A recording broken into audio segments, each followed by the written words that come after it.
Olha, o tema de hoje parece até uma contradição, né? 5 coisas que Deus não pode fazer. Ué, como assim? Como é que um ser que a gente define como onipotente pode ter coisas que ele simplesmente não pode fazer? Pois é, vamos mergulhar nisso, porque a resposta é fascinante e até muda um pouco o que a gente entende por poder de verdade. Essa é a grande pergunta que está na mesa. A ideia de onipotência, no geral, é a de poder fazer absolutamente tudo. Mas e se alguns limites não fossem um sinal de fraqueza? E se, na verdade, eles fossem a maior expressão de força e de perfeição? É exatamente por aí que as fontes nos levam. Então, o ponto central é esse aqui. Essas impossibilidades que a gente vai conversar sobre, elas não limitam a Deus. Muito pelo contrário, são elas que definem quem Ele é. São as constantes que garantem que a sua natureza é perfeita e confiável. Vamos ver como isso funciona na prática, começando pela base de tudo. A primeira grande ideia é essa. O caráter de Deus é inabalável. A natureza dele não muda. É algo fixo, eterno, absolutamente constante. E esse conceito é a chave para a gente conseguir entender todo o resto. E esse slide aqui ilustra essa diferença de um jeito genial. De um lado, o que é imutável, constante, confiável, firme como uma rocha, onde dá para construir em cima. Do outro, o que é mutável, imprevisível, incerto, tipo areia movediça.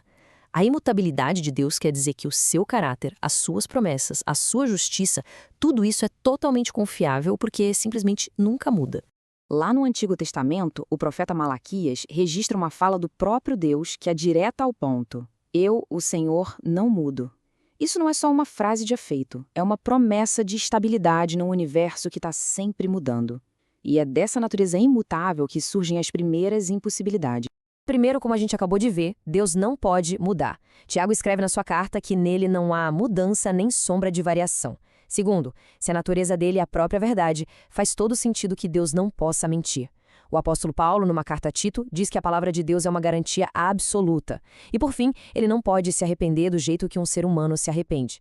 Isso não quer dizer que não há emoção, mas sim que os planos dele não mudam por algum erro ou falta de informação, porque a sabedoria dele é perfeita desde o comecinho.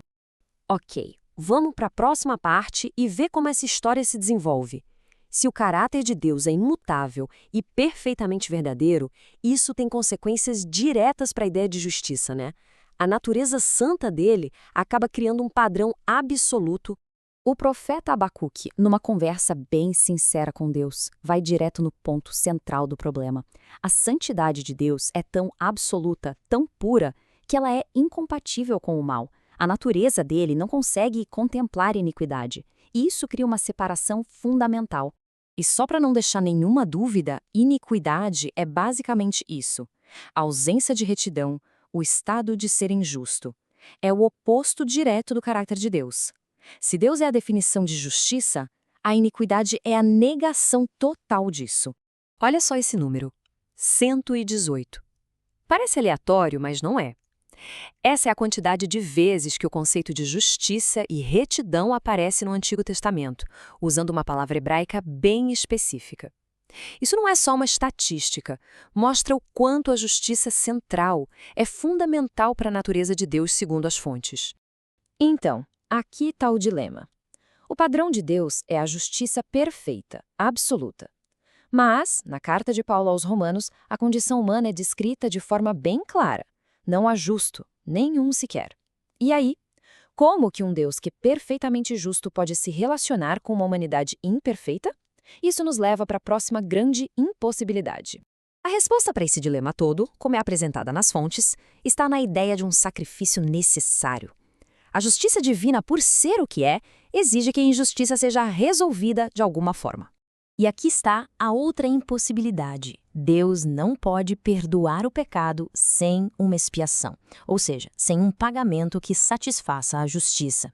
O princípio que a gente vê no livro de Hebreus é bem claro. Sem derramamento de sangue não há remissão. E remissão aqui quer dizer basicamente o cancelamento de uma dívida. A justiça perfeita de Deus, por ser imutável, não pode simplesmente fechar os olhos para a injustiça. A dívida precisa ser paga. E esse processo todo é apresentado em etapas bem claras.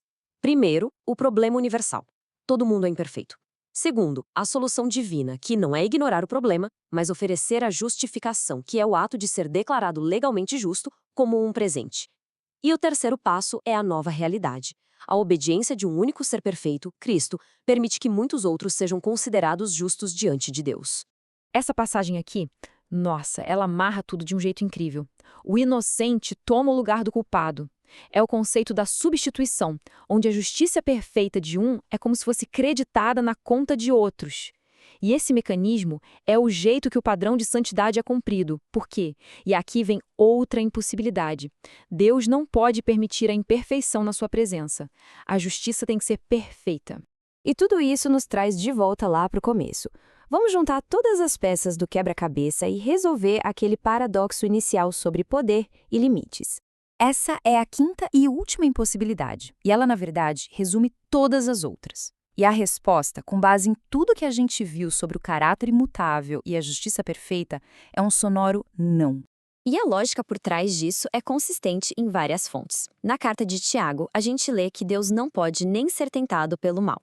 Em outra carta para Timóteo, Paulo explica que pecar seria como negar a si mesmo, o que é impossível para um ser imutável. Já o apóstolo João usa uma metáfora bem clara.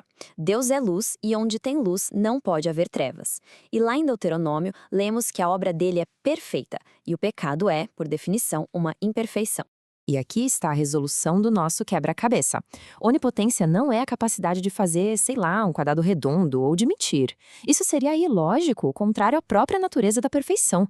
A verdadeira onipotência, segundo essa visão, é o poder infinito de ser consistente com o próprio caráter perfeito, de ser eternamente e imutavelmente justo, verdadeiro e santo.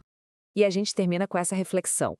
Se as coisas que Deus não pode fazer são, na verdade, as garantias da sua perfeição, talvez o verdadeiro poder não seja a capacidade de fazer qualquer coisa que vier na telha, mas a capacidade de ser, sem falhar, a melhor versão de si mesmo.